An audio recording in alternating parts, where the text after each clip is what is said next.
A lot of times people go to Reptile Expos or they acquire a ball python in particular, and they have this image that the snake is going to be 100% successful and that the animal in itself should take care of all the work.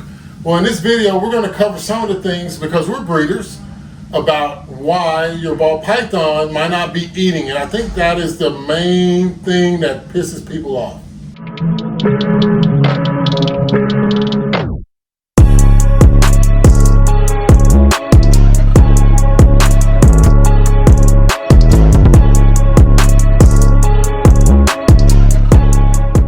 Hey guys, how's it going? This is Paul with Spheric Reptiles, and I'm joined here today with Danny Cadena from Chain Reaction Exotics. We're venting this weekend. Like there's a herp show in Longview, there's the Tinley show, and we're doing the Repticon show that's in Grapevine, Texas. So there's a lot of Reptile Expos in this one weekend. So if you're watching this, maybe you went to some of these expos. If you're in these areas, I hope you did, because it's a chance to get out there and meet different breeders and see different species of animals, we hope. But in particular, this video is going to discuss why ball python owners or new keepers could be unsuccessful. So if you're a new keeper, watch this video and use a checklist to say I'm doing this or I'm not doing this, right? And with that, Danny, let's go ahead and start on why most new keepers leave the hobby within 1 to 3 years. Why do you think that's so? I think a lot of them leave during that time period. One, they get frustrated.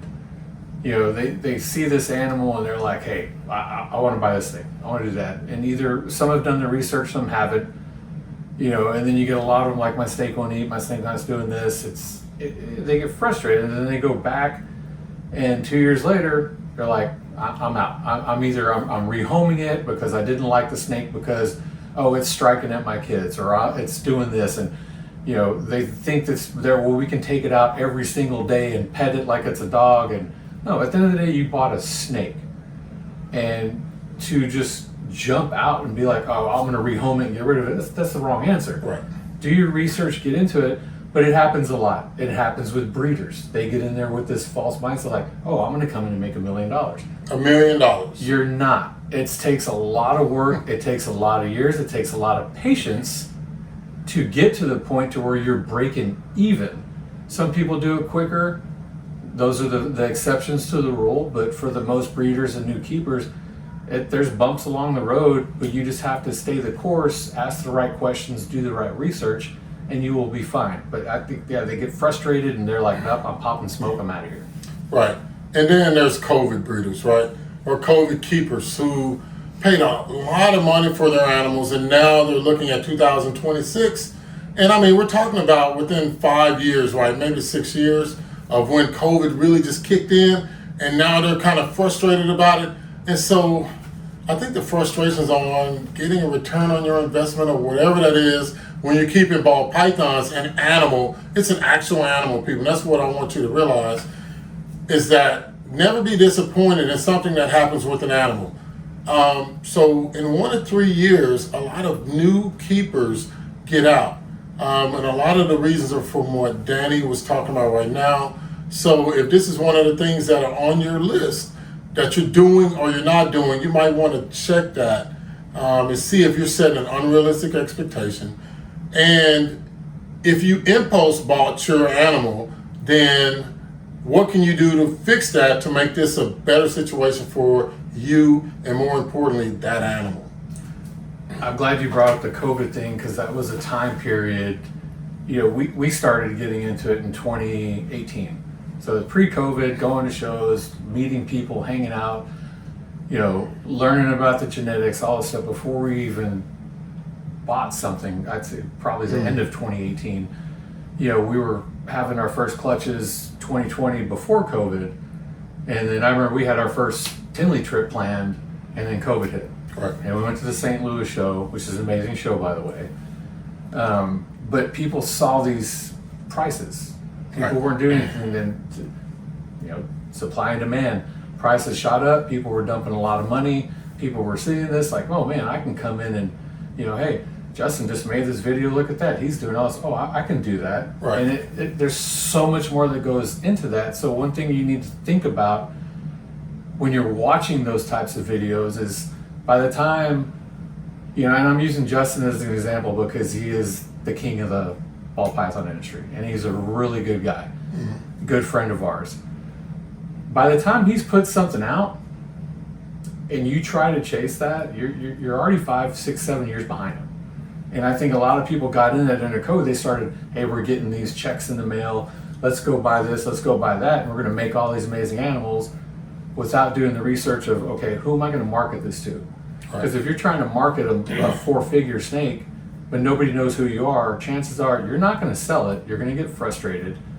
So COVID was that time period that a lot of people got in, and the majority of those, not all of them, but there's a good chunk of those COVID breeders that are no longer. Right. And I've got a ton of stickers on my incubator that I can go through and be like, yeah, they're not here anymore, they're not here anymore, they're not here anymore. And some of them for good reasons. Some of them are like, hey, stuff happens in life, you're going to move on. Right. Certain things happen that are out of your control. But there's quite a few that were just, yep, I'm not happy, this is not what I thought it was, and collections went up for sale and they were gone. Yeah, so touching on that subject, I got into the hobby after COVID because I saw that with the prices being so high that the bubble had to burst, and I was able to reap all of the benefit from that bubble bursting. Like, not in the beginning, but more so in the year or two that led after COVID, I was able to get my animals at a lot lower price than what some of those COVID breeder or entry people got into it at. And so I'm comfortable. I didn't get into debt for the acquisition of animals, which is one of the reasons why a lot of the people get out of reptile keeping. Now, we talked about that. So now someone is brand new to a Reptile Expo and they got a ball python. They went to the expo kind of thinking, well, I might not get a reptile, right? Because I think most people say, I'm going to go in, I'm going to look.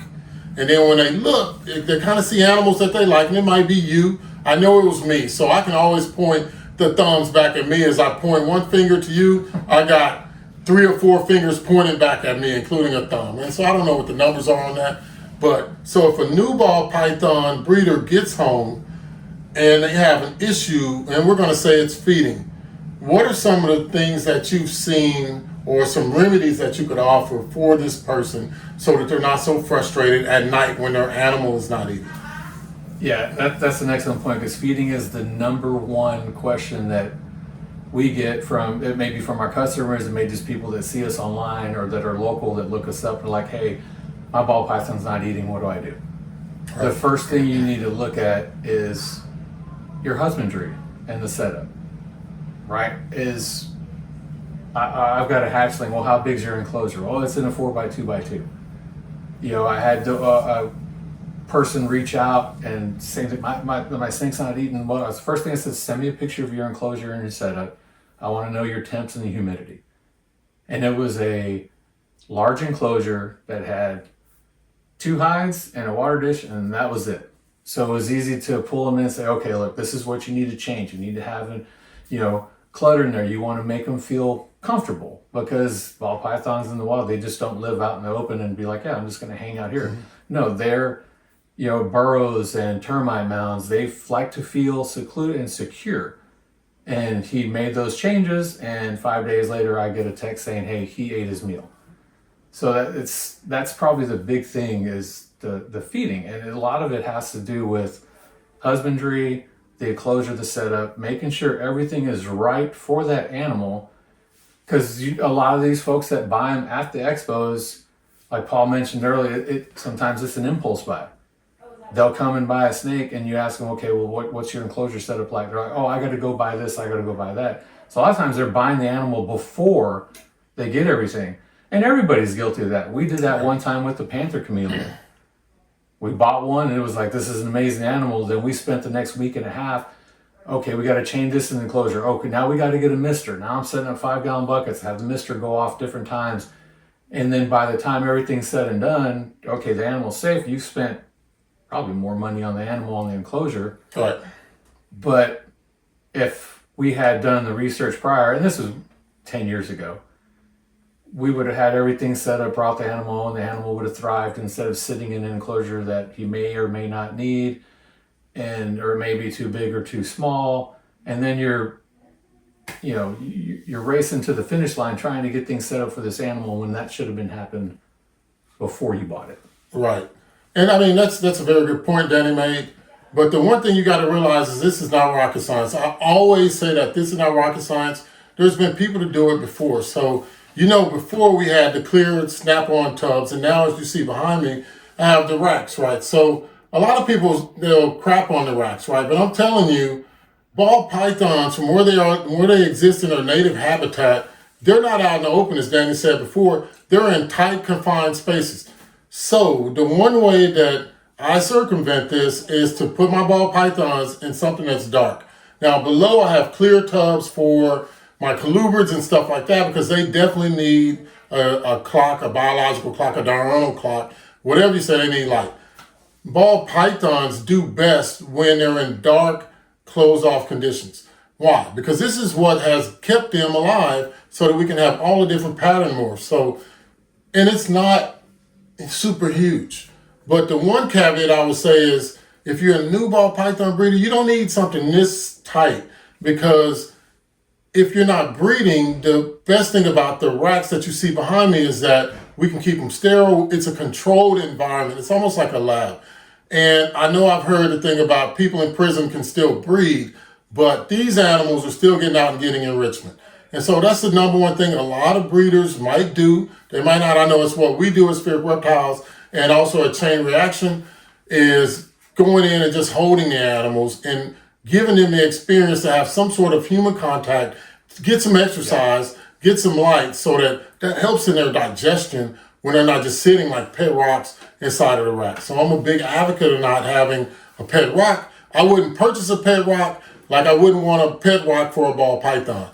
Now, so we talked about crowding up the cages. What are some of the other things that you feel new ball python breeders will benefit from making sure that they're doing for their checklist? One thing I would say is we always get the questions like, well, how long do I have to wait to handle my new ball python or my new snake? And we tell them like, hey, once you get it home and it's in its new enclosure, leave it alone for a week. Right. Don't mess with it. And there are a lot of the times they're eager, like, oh, I want to take it out. I want to hold it. And yeah, you're excited. It's a new animal you're bringing into your home. It's like getting a new puppy. You want to hold that puppy. You want to love it. You want to do all that stuff to it. But it's important for them to acclimate to their surroundings, their new environment. You got to remember, they're going from the breeder's house, building, whatever that breeder does, and they're getting moved into, the ARS display case. They're being transported to the show. So that's like for us at a show when people come up and say, hey, can we hold this snake?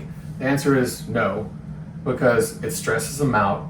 They're young. They've been through a lot in the movement. Now, the older, bigger adult snakes that we take to the show, yeah, we'll take those out and let people handle them. Right. But those little ones, they get stressed. So when they leave and they go home, leave them alone.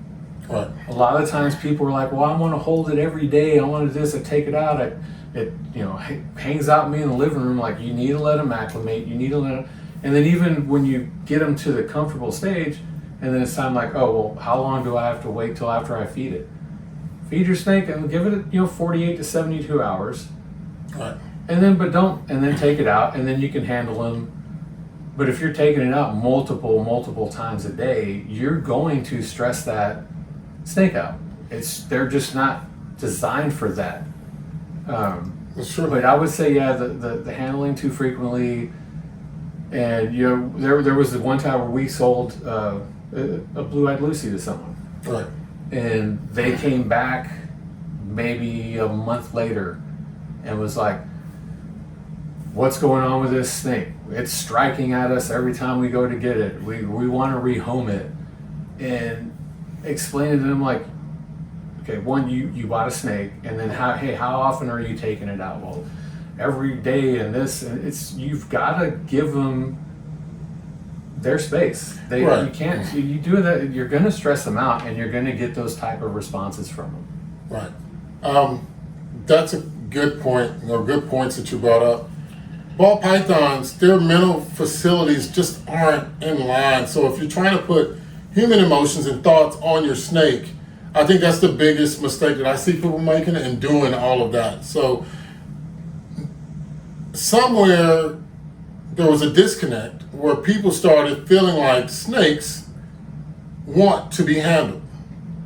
There's not a single snake that wants to be handled, like that actually looks for you to hold them. Now, they get used to you holding, they can acclimate to you holding them, but in all intents and purposes, you're the food guy or girl, you're the water change guy or girl, you're the poop cleanup guy or girl, and you're a warm, hot branch for most snakes. Now, we're talking about snakes that are small. Now, if we get into the big python species, then it's a little bit different. Well, and that's one of the reasons why we don't keep any of those extremely large animals, right? But in the case of ball pythons, I think that new keepers want so badly to hold their snakes, and so that's why I always weigh out, like, you know, I'm trying to give you guys staticky good shit instead of crystal clear garbage. So that's why a lot of times people will approach me at an expo and say, what's the best new beginner snake? And I say, well, what do you want out of a snake? Like, so I answer a question with a question, but the reason why I do that is because if you want an animal that you're not constantly having to run your hands with, then a ball python's great for you, and maybe even a boa constrictor after a while. Now, if you want an animal that always eats, may I introduce you to the crebo? May I introduce you to the king snake, the corn snake, the king rat snake? I mean, all of these animals will always eat.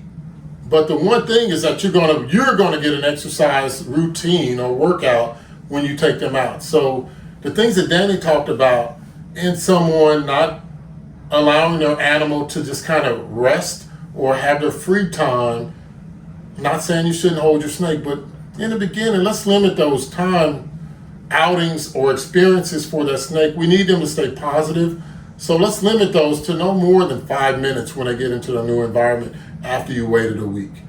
As I look at the board, is there anything else that you feel like, because people are going to expos and they're buying snakes and they're taking them home, and some of them know what they're doing, some of them might even have a couple ball pythons, but is there any additional information that you could add for someone that is new that they should, like, something to watch out for?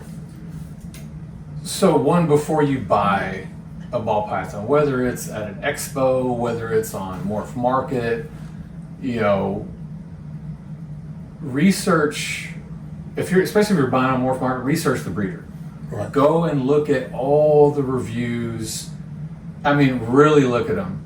Like, someone said, oh, I've got 85 5-star reviews. Cool. Pick, 20% of them and go through them and read them and be like, okay, because you can tell which ones are bullshit and which ones aren't. Right. Same thing where I work. I work for the government. We have ICE comments that people submit. When I get them to my branch, I can tell the ones that employees have written for themselves and ones that are genuine. Do your research. And another one is buying the right prey size for your new ball python. What makes you say that? Because there's a lot of times people will be like, well, like, my snake's not eating. I'm like, well, what are you trying to feed it? Well, I bought a small rat. Okay, well, how big is your snake? And then I'll see the picture. I'm like, that is way too big. That's going to scare the snake. I was at someone's house a couple years ago looking at they had about 5 snakes and they were having the same issues. Like, hey, well, let me see them. Let's look at this. And then, what are you trying to feed it? And immediately it was like, that thing is way too big. The snake's going to look at it and be like, not going to handle it. And if they do, they may strangle it and then be like, oh, well, you know what? I can't eat this. Right. And they're gonna push it to the side. So, and then talk to the breeder. Be like, what are you feeding them? So, like, when That part. like at the expos, and Paul does the same thing. We have labels on our ARS displays that'll, the genetics. It's showing you the name of the animal, the date of birth, what type of meal that they're currently eating, whether it's live, frozen thawed, the size. You look at mine, someone can come up and be like, hey, I know this snake right here is eating frozen thawed weaned rats. And so they automatically know when they this is what I need to go buy. Right. They're scanning the QR code, it's taking them to our Husbandry Pro page. They see the feeding schedule. They see everything that's been going on with that animal, and it sets them up for success from the beginning. Not everybody does that. People go by and some people just want to make a sale, and they're like, "Hey, take this snake," and the people walk off, and then they're like, they get home. Now what do I do? Right. And there's a wealth of knowledge. YouTube, Google. There's a lot of good stuff out there, but there's also a lot of bad stuff out there. So you got to take everything you read with a grain of salt. So research, find a good breeder, and if they're a good breeder and a good human being, you're going to be able to contact them. Like I tell anybody that we sell snakes, my cell phone number is right there on my Morph Market page. It's on our card. It's on everything. It's everywhere. You can Google our business. Everything is right there. You can call me anytime. Shoot me a text. I don't care what time it is, and I will get back to you and be like, hey, this is the steps that we need to do to handle this, or this is what you need to change, or hey, you're doing everything right. Let's dive a little bit deeper. There may be something else going wrong. So that's what we do for our customers. Right. And that's how we became friends. Yeah, exactly. And that was what, 4 or 5 years ago? Yeah, almost 5. That's crazy. Time goes by fast. Here we are we haven't made a video together in probably a couple years. Yeah. But there's a wealth of knowledge out of research. Find a good breeder, stick with them, pick their brains. Because when it comes into buying your first ball python, that's all the stuff that goes into it. You got to do the research, and you're going to have a happy, healthy snake. But if you skip on a few things here and there, it can turn that table, and then that snake is stressed. It's not thriving. Then you, as a new keeper, you're getting stressed because your snake's not eating, or it's not doing this, or it's having bad sheds, and you don't know why, and you're constantly having to change this or change that. So do the research, find a good breeder, and get stuff lined up. So before you even go to an expo or order something on Morph Market, have your enclosure ready, have your husbandry on point. That means your temps are dialed in. You've already figured out, like, hey, this is what I need to do to keep the humidity right where it needs to be, whether you're using a front open enclosure or whether you're using a PVC enclosure. Get all that stuff dialed in, and I guarantee you there's somebody out there on Morph Market that you're looking that has good. You could even send them like, hey, I'm interested in buying a snake. I've looked at your stuff. This is my setup. This is what I did. What do you think? Right. And a good breeder is going to respond like, hey, that's on point, or hey, change this or change that. But if you get all that stuff set up, when you bring that new snake, ball python, boa, Crebo, king snake, whatever it is, into their new environment, they're going to get settled and they're going to start thriving. Yeah, right, a lot sooner. Yeah, that's true. Man, that was a lot of good points. I think that with this video, hopefully that we're helping you and that we've covered a lot of information that's pertinent to you to keep you and your ball python, in this case, stress-free, and the ball python eating and just living a really good life and having a great transition to you and your home and what you do with your snake. As we recap, one of the things that I just really want to point out is don't panic. If your snake's not eating, snakes only eat, these ball pythons in the wild eat about 7 to 8 times a year. So if we're trying to feed them every week, then that might be an issue. The prey size, like Danny said, could be an issue. Like before, we talked about the handling and no hides and everything. So as I was explaining to someone today, even if you buy a big enclosure, stuff it. So it's not bad to buy a bigger enclosure. You can stuff it with things like towels and paper and extra hides and everything else. Just, you don't want any wide open spaces. This is not a colubrid. It's not a different type of pythons, because they're all different. But when it comes to ball pythons, what I want you guys to do as we're recapping is just stay focused. And one of the things that I offer is a reptile or a ball python management routine. So if you want a care sheet or a guide on how to take care of your ball pythons, info us, and the links are down at the bottom, especially in the description, for the reptile management or ball python management brochure that we have. We have it in all of our descriptions, but this is just one way that you can take care of your ball python that I got from Danny's experience as well as mine. Any last things that you would like to add?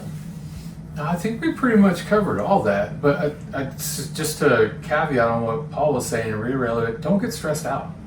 Like he just said, they eat very minimal 70 times throughout the year in the wild because they're opportune to prey. If it's there, they're going to eat. If it's not, they're not. It's that simple. Yeah, so you'll just see people post like, "Oh, my ball python hasn't eaten for a week and a half," and they're freaking out. Like, calm down. Right. Pump the brakes. Figure out why. Is it husbandry? If everything's dialed in, dig into it a little bit. There's always a reason. As breeders, sometimes we have males that will go off because they're breeding. And like for me, I'm not going to breed a male unless it's a certain size. So I know if he goes off food for a couple months, he's good. But there's tricks that we do to get them back on. I may offer it as a mouse instead of an ASF or a rat at that time. Change it up a little bit to get them going. But I know that happens. And I had a snake when we were very early on doing this. It went off food for like 8 months. Right. And I waited throughout that whole time, and it did not lose a lot of weight.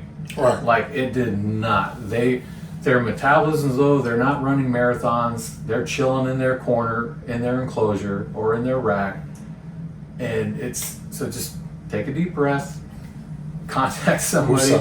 Yeah, and figure it out. And it's gonna be okay. We had someone come by our table today that they had purchased a snake from us, I think probably about 3 years ago.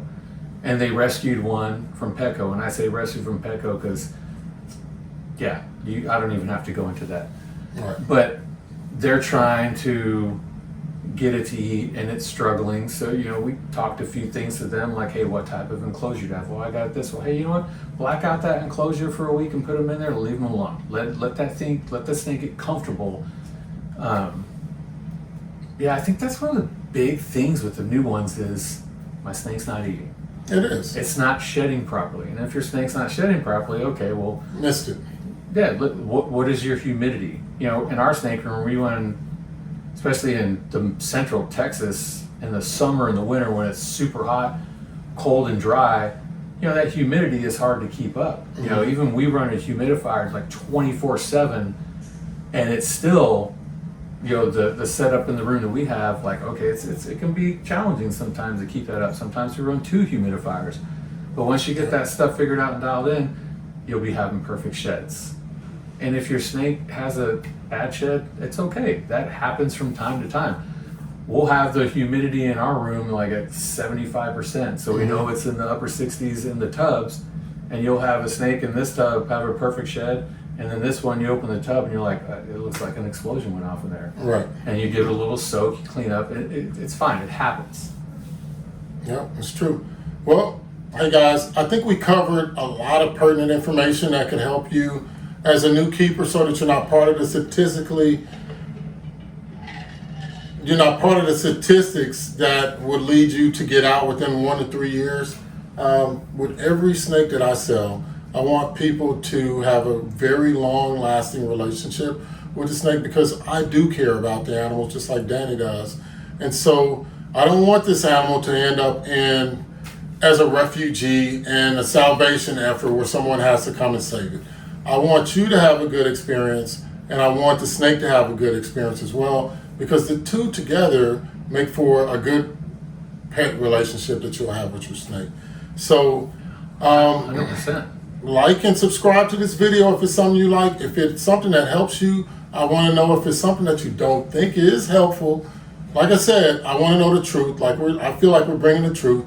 Let me know that as well. I'll have the links to both of our Morph Market pages down there, and as well as our Instagram pages, so that if you want to drop something in a DM, or if you want to email us, or however you want to reach us, all that information will be in the description below so that you can do that. So if it's nothing else, hey guys, like I always say, enjoy that time that you spend with your reptiles. And your family. Yeah, and cherish that time like we're going to have a good time tonight.